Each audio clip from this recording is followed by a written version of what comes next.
Hi எல்லாருக்கும் வணக்கம். எல்லோரும் எப்படி இருக்கீங்க? இன்றைக்கி சிறுகீரை கடைகள் ரெடி பண்ணலாமா? அதுக்கு நான் சிறுகீரையை நல்லா க்ளீன் பண்ணி எடுத்து வச்சுக்கிட்டேன். கூடவே 1/4 டம்ளர் பாசிப்பருப்பு, 4-5 பச்சை மிளகாய், 100 கிராம் சின்ன வெங்காயம், 2 பழுத்த தக்காளி, 4-5 பல் பூண்டு, 1 டீஸ்பூன் ஜீரகம், மஞ்சள் தூள், கொஞ்சமாக பெருங்காயத்தூள். கீரை மூழ்கிற அளவு மட்டும் தண்ணி இருந்தால் போதும். ஒரு 2 விசில் விட்டு 5 நிமிஷம் சிம்மில் வச்சுருங்க. இன்றைக்கி பருப்பு மெத்த காணோம். நான் அதனால் என்ன பண்ணிட்டேன், மிக்ஸி ஜாரில் பெரிய ஜாரில் சும்மா லைட்டாக ஒரே ஒரு திருகு மட்டும் திருகினேன். சூப்பராக ரெடி ஆகிடுச்சுங்க.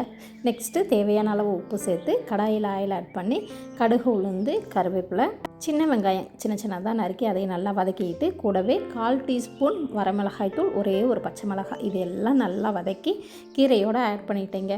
கீரை இன்றைக்கி வேறு லெவலாக இருந்துச்சுங்க. கூடவே அவிச்ச முட்டை, வாழைக்காய் பொரியல் இன்றைக்கி தம்பிகளுக்கு லஞ்ச் ப்ரிப்பேர் பண்ணியாச்சு. இது எல்லாம் வாயு சம்மந்தமான பொருள் ஒன்றா சேர்த்தக்கூடாது அப்படிம்பாங்க.